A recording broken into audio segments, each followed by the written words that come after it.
மழைக்காலங்களில் சளி பிடிச்சாலே எங்க பாட்டி எங்களுக்கு முருங்கைப்பூ ரசம் தான் வச்சு கொடுப்பாங்க. இஞ்சி பூண்டு மிளகு சீரகன்னு அம்மியில மசாலா அரைச்சு முருங்கைப்பூ போட்டு எங்க பாட்டி ரசம் வச்சா அவ்வளவு அருமையா இருக்கும். தோல் பிரச்சனை, நுரையீரல் வீக்கன்னு பல பிரச்சனைக்கு இந்த முருங்கைப்பூ ரசம் சிறந்த மருந்து.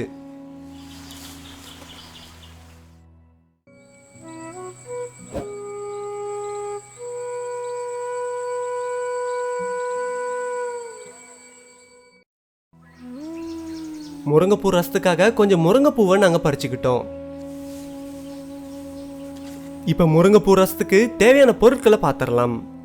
2 தக்காளி, 1 ஸ்பூன் மிளகு சீரகம், இஞ்சி பூண்டு, சின்ன வெங்காயம், கறிவேப்பிலை, கொத்தமல்லி. இப்போ முருங்கைப்பூவுக்கு தேவையான மசாலாக்களை அரைக்க ஆரம்பிச்சிடலாம். மிளகு சீரகம் ரெண்டையும் இப்போ அம்மியில் வச்சு அரைக்க ஆரம்பிச்சிடலாம்.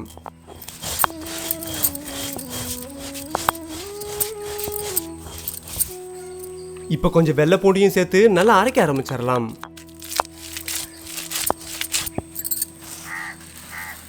பூண்டு மிளகு சீரகம் ரெண்டுத்தையும் அரைச்சிக்கிட்டாச்சு. இப்போ இஞ்சியை அம்மியில் வச்சு அரைக்க ஆரம்பிச்சிடலாம். இப்போ சின்ன வெங்காயத்தையும் சேர்த்து அரைக்க ஆரம்பிச்சிடலாம். இஞ்சி சின்ன வெங்காயம் ரெண்டுத்தையும் நல்லா அரைச்சிக்கிட்டாச்சு.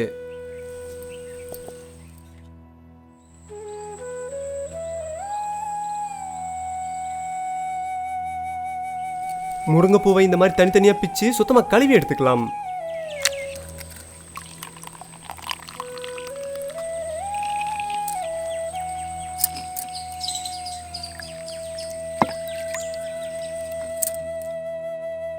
இப்போ நம்ம எடுத்துக்கிட்ட 2 தக்காளியை கல்லுப்பு சேர்த்து நல்லா பிழிஞ்சு எடுத்துக்கலாம்.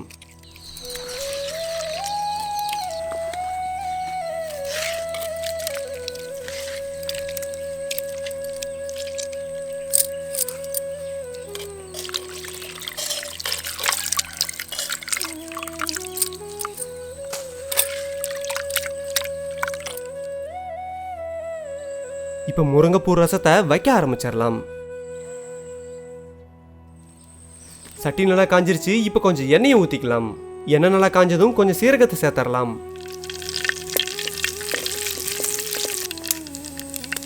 இப்போ கொஞ்சம் கறிவேப்பிலையை சேர்த்துடலாம். இப்போ நம்ம அரைச்சி வச்சிருந்த இஞ்சி சின்ன வெங்காயத்தை சேர்த்துக்கலாம். நம்ம அரைச்சி சேர்த்துக்கிட்ட இஞ்சி சின்ன வெங்காயம் நல்லா வணங்கினதும் அரைச்சி வச்சிருந்த வெள்ளை பூண்டு மிளகு சீரகத்தை இப்போ சேர்த்துக்கலாம். இப்போ பிச்சு வச்சிருந்த முருங்கைப்பூவை சேர்த்துக்கலாம்.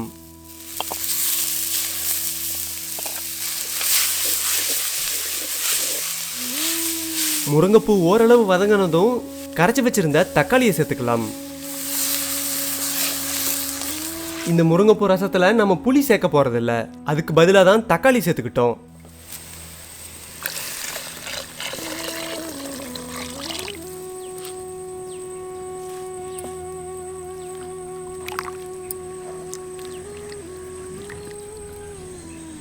இப்போ உப்பை சரி பார்த்துட்டு தேவைன்னா உப்பு சேர்த்துக்கலாம்.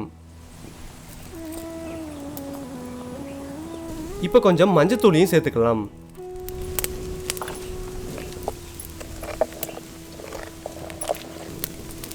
இப்போ முருங்கைப்பூ ரசம் நல்லா கொதிக்கணும்.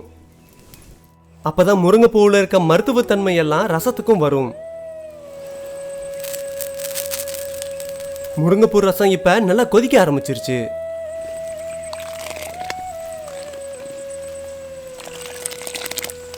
இப்போ கொத்தமல்லி இலையை சேர்த்து இறக்கிடலாம். எங்க பாட்டி வச்ச சூடான முருங்கைப்பூ ரசம் இப்போ தயாராகிடுச்சு. உண்மையை சொல்லணும்னா அளவே இல்லாத மருத்துவ குணங்கள் இந்த முருங்கைப்பூவில் இருக்கு.